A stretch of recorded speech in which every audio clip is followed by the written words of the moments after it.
Hello, Gemini. Welcome to the Plaid Sheep Oracle. I'm going to warn you right now, out of the gate, if you're looking for a really practical reading, this is not going to be it. This is mystical, spiritual. I mean, there is, I suppose, a practical component in that there is some advice that happens in here about how to proceed, but it's more about a state of mind in some ways than sort of direct advice. We begin with the Merkaba. Now, I'm not going to talk a whole lot about it. You could go down a whole rabbit hole for yourself if you want. The card says, the frequency of Merkaba supports our ability to use our consciousness to traverse into other layers of reality and dimensions. It activates our access to our Akashic inheritance as well, merging the totality of our experiences into our present to serve our highest purpose.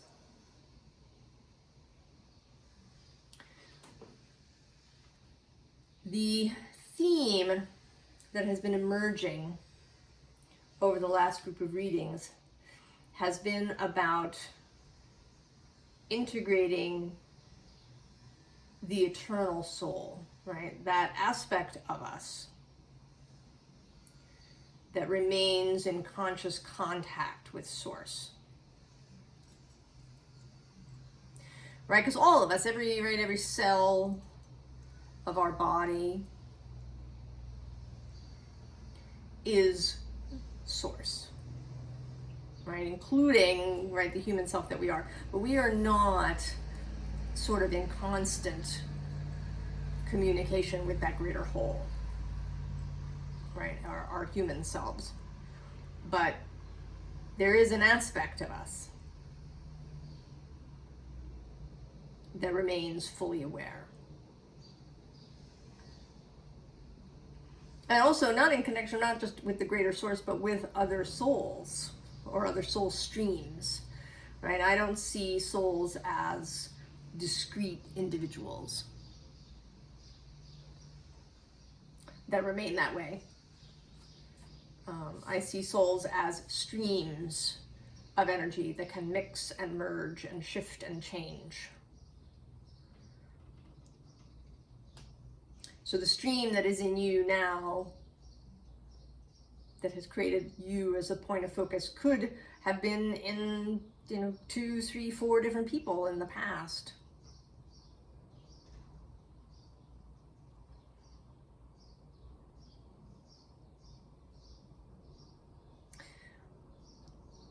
So there is, right, for me, there is no kind of discrete history.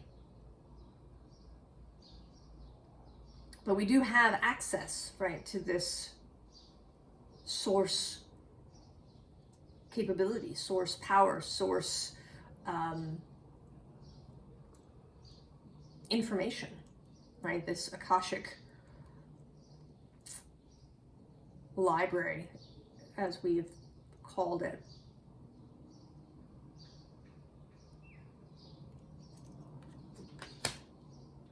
But I think that in the spiritual community, and this is certainly true for me,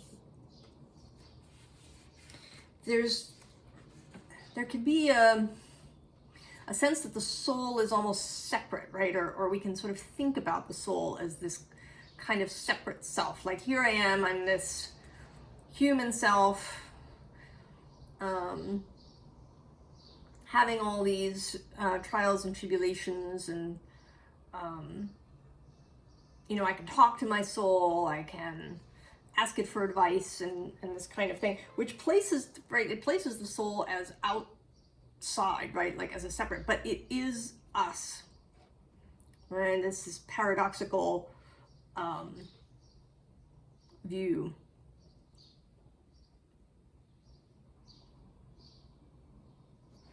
And it feels like we are being asked to really integrate that, to really remember and understand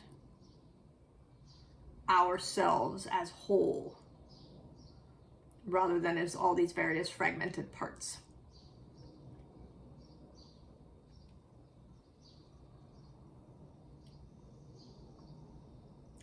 So we begin here with the Liffruma Healing Oracle. If you watched my collective reading that I did, I talk a little bit more about that. But we start with this ice card. If you've worked with runes before, you might know this as Isa. And it's often right about being frozen, right, as ice is frozen. But ice is also really clear, right? There's a clarity that you can get in ice. And by stopping something, you have a chance to examine it. And as I was laying out the cards, it made me think of ice cores, which are, right, scientists will sample a glacier or an iceberg. They will take a core and they can see all of the layers. It's like looking back in time through history and seeing, you know, volcanic activity and all kinds of other things in these layers of ice. And they have to keep it frozen in order to be able to see that. If it thaws, then they just have a bowl of water. So there is use in this kind of frozen ice space. And you have perhaps been putting that, right, this time in this frozen space to really good use. But under it is this sun card, Solu, as you may know it. So there is a thawing happening. Any examination that you've done of your own self, and maybe you haven't even been looking into the past necessarily, you may just be examining your own motivations, why you do things, your own pet peeves, your own triggers, your own sore spots, and your own desires, your own longings.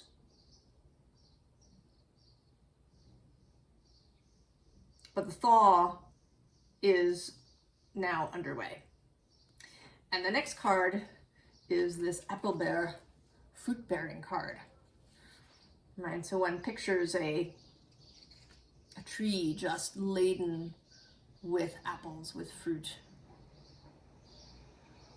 that has grown perhaps while you weren't looking. Right, that all this self-examination and time spent a little bit frozen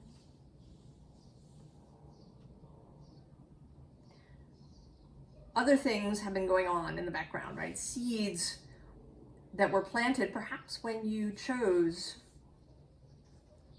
this life, when your soul stream chose this life. And I have no doubt of any kind that we choose our lives.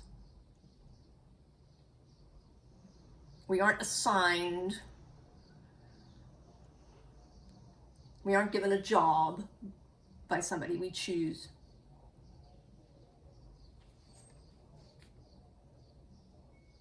And we don't do so alone, although it seems that way.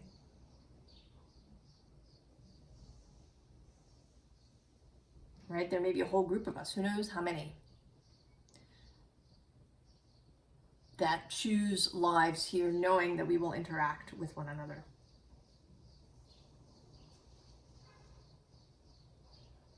And I'm certain about that too. That we come here knowing that we will meet and interact in different ways. And that it isn't static. It's not like we make a plan and then we stick to it exactly.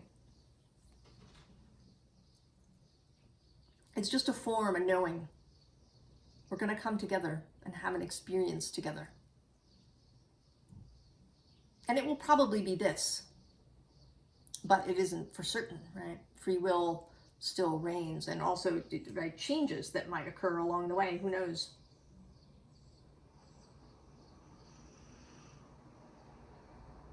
There may be a kind of a general idea, an outline, if you will. But the specifics are waiting to be filled in. So we planted seeds, and they are now fully grown trees laden with fruit.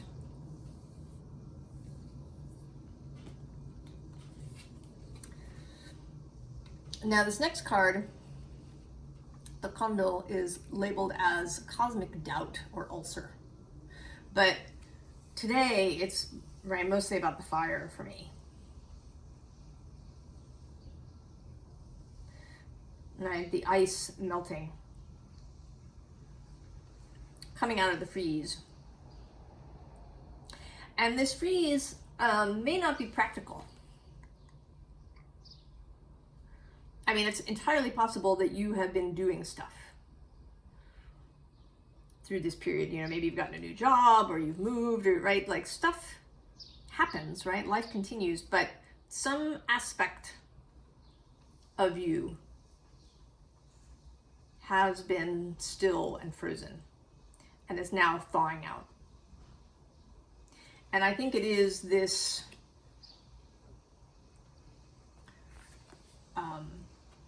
this integration of self, of human self, and soul self. Because we get this legacy birthright card.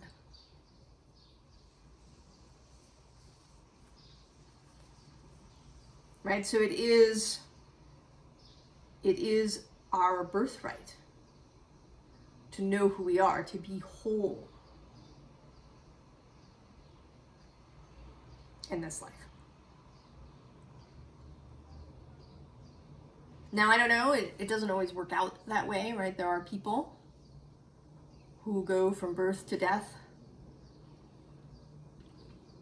and never have a sense of this.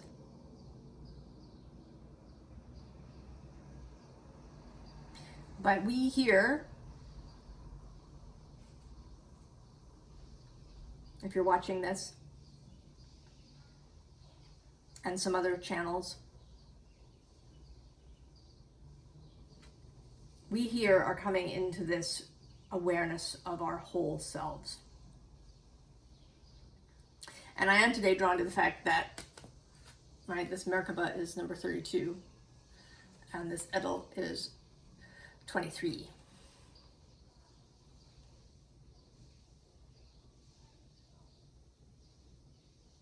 And that they're both 5, right? The number of change.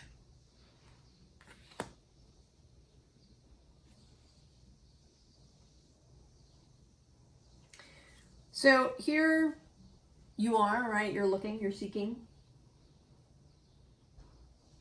following your own light, but doing, right, really internal work. And then what you run into is both the Tower and this Ace of Wands. And then actually beyond them, this Queen of Discs, right? Ready to give birth. And clarity.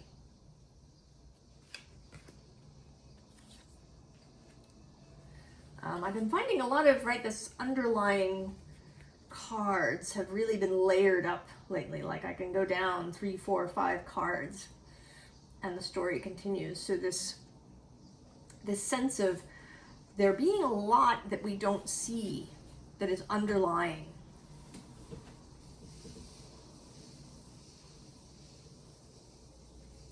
And right, there's this deception card, and I feel like this fox is sort of really watching this hermit. And this may be, again, right, an aspect of yourself, right? You've kind of been watching yourself. There's a little bit of apprehension, perhaps, right? This fox is sort of holding onto this sword a little, right, protectively.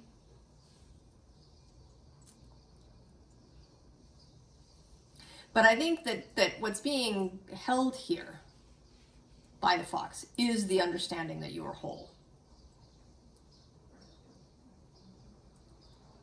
That you are both human and soul self. That you can really step into that soul energy to know yourself that way. Like really, like embodied that way. How you walk through the world, what eyes you use to see.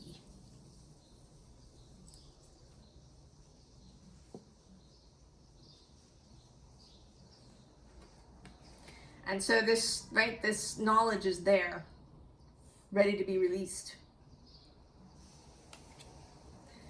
But you have to put the burden down. 10 of Wands. I mean, it's all been tied up neatly in a bundle for you. Right? This is the work. Collecting all those parts, all the burdens, all the self-doubt, the little gremlins that follow us around. Collecting them all into a nice, neat bundle that can just be left, released as a whole, as a group. You don't have to do it one at a time. Just lay it all down at once.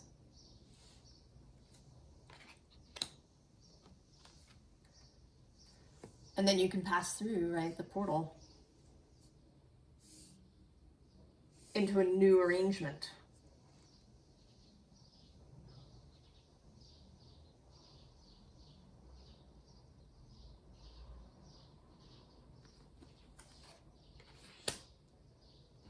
Now this Four of Swords card, it was on the top of the deck when I chose the deck to have in your reading. And I saw it twice as I was shuffling. And then it did come out. But I don't think of this card as rest, right? It doesn't really say rest to me. What it says is focus. Right? All of these swords pointed towards this single spot.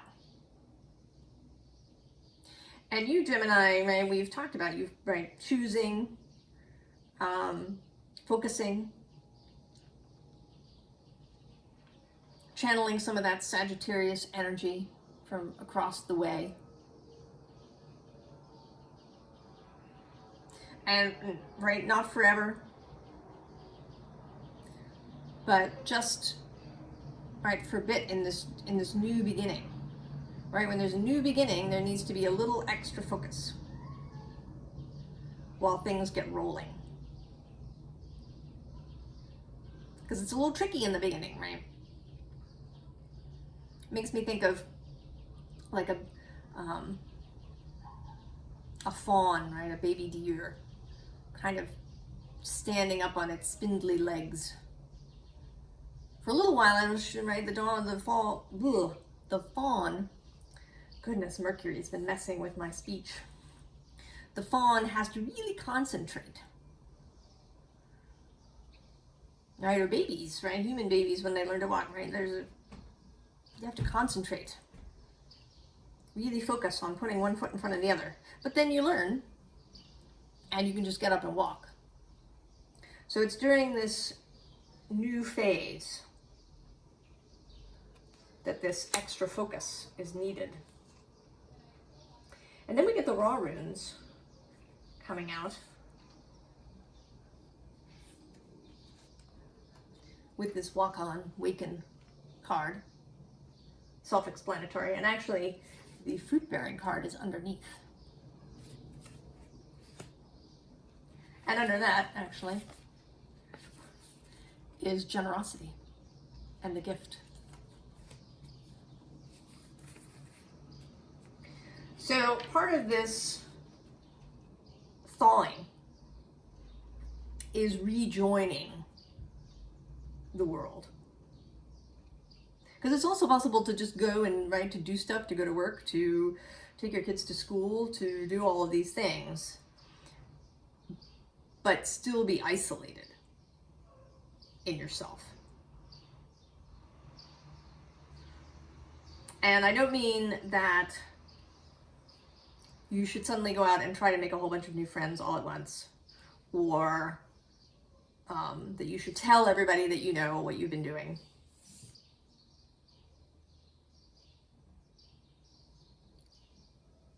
But it's right, it's an internal thing, right? The rejoining the world. Right? It's a feeling of whether you are a part or participating. And again, right, that doesn't necessarily have to do with, you know, how many people you know, or, you know, whether your job is meeting with a lot of people, or whether your job is, you know, changing a whole bunch of people's lives or anything like that. Right? It's an energetic internal switch. And you can be even sort of on the outskirts of a group, right? If we think of a shaman or a medicine person who sort of sits outside a little bit because of the work they do, right? They travel, they talk to spirit. It makes them different. So they're not, right? They may not be part of the hustle and bustle of daily life, but they absolutely belong to that village. They're absolutely part of that village. Even though their work is, you know, sort of solitary. So it's really about the mindset, right? To be part of humankind. And this is kind of this viewing thing. How do you see humankind? Can you look out with a loving and a playful eye, with the eyes of Source that you are?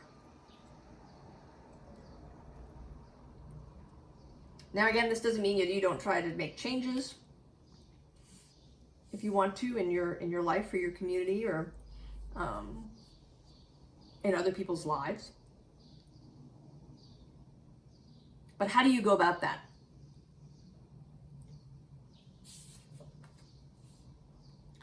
Right, in these owl senses. Right, seeing not just with eyes, but with, right, with the third eye, right, with your soul senses. Seeing in the dark.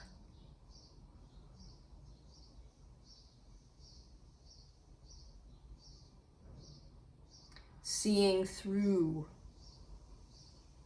right, maybe through someone's agony.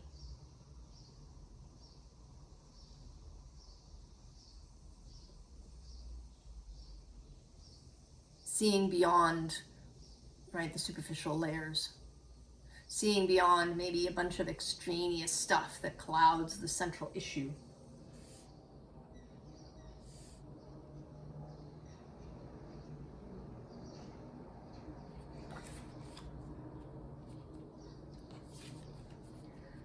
Right, and then tread soul prints, following the track.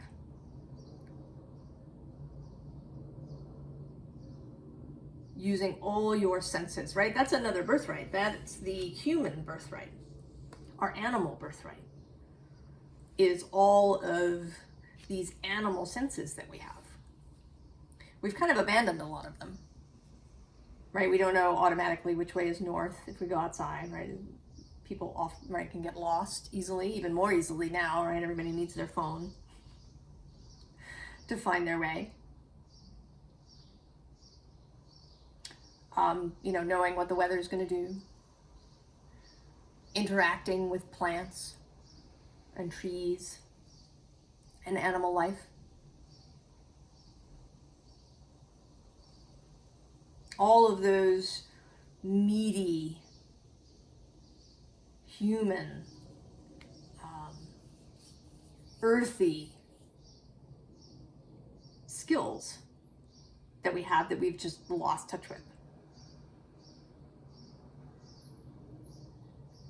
And you can get those back too, if you want, if that's of interest to you. And that's, again, part of the wholeness. So we have this solitariness desert card. And this person is certainly not lonely. I know that solitude can be very difficult for some people. I have an extrovert friend for whom solitude can be really uncomfortable, itchy. But this is not loneliness. This is that space.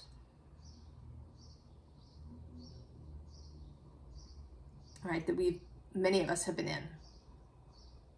And now we're coming out because of this call to adventure. This call to motion, expansion, to playfulness and joy and wildness, and to richness. To have a rich life, right? Filled with smells and textures and sounds and sights and tastes, both physical and spiritual. Right? Those things that we think of as the physical senses, right? There's a spiritual version too. Right? We can say, right, something smells bad, right? We can mean that metaphorically.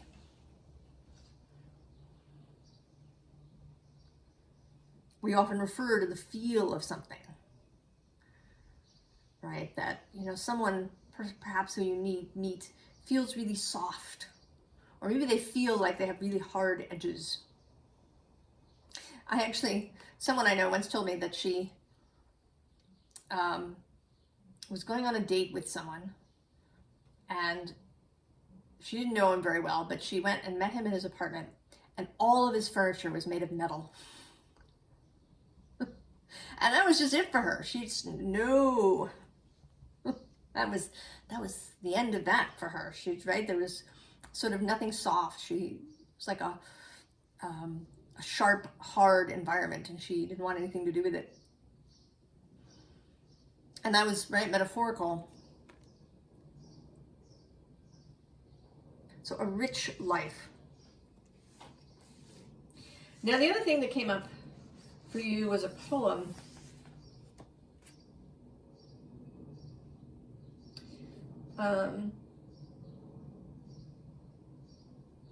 And it's from my Year with Rilke, from the 8th Duino Elegy, and it's called The Open. With their whole gaze, animals behold the open. Only our eyes are as though reversed and set like traps around us, keeping us inside. That there is something out there we know only from the creature's countenance. We turn even the young child around, making her look backward at the forms we create, not outward into the open.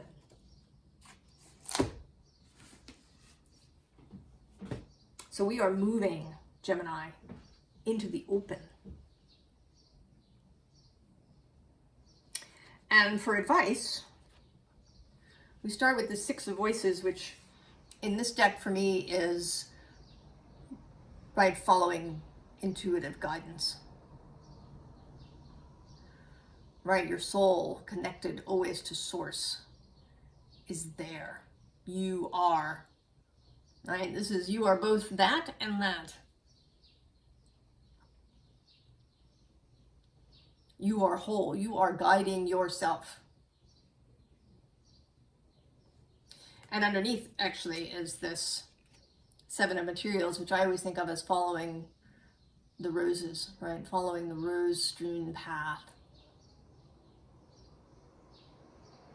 Following your pleasure, following your sensual delight, following your joy, following your playfulness. And here too, right, this 10 of emotions, 10 of cups. And this is kind of, it isn't a Merkaba, but it is this sort of geometric image. The symbol perhaps of universal forces of Source itself, right? And that we are all connected up.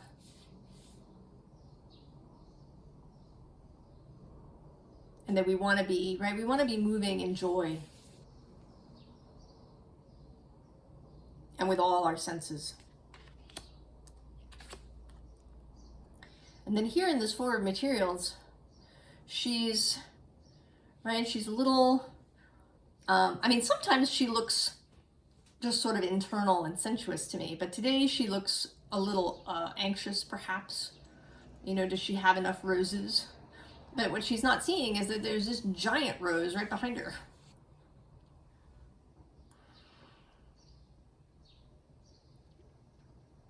You are Source.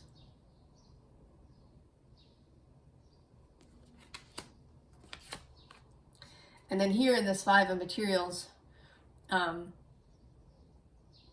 if you find yourself in this energy of perhaps feeling left out, particularly of resources, or of a home or a group, or you know, maybe you just feel really anxious or depressed, fearful of the future. Listen for the music, for your own song, for the song of the universe, the song of Source. It will guide you out.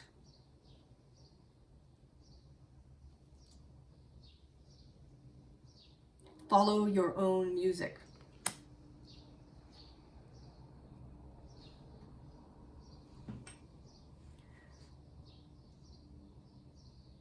So I hope this has been fruitful for you, Gemini.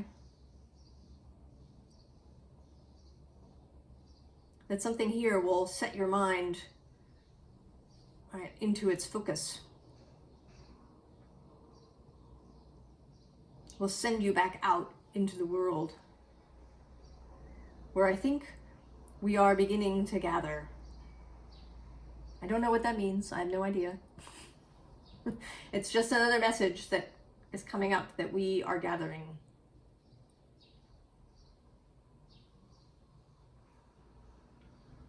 I wish you all the very best, Gemini, and I'll see you next time. So long.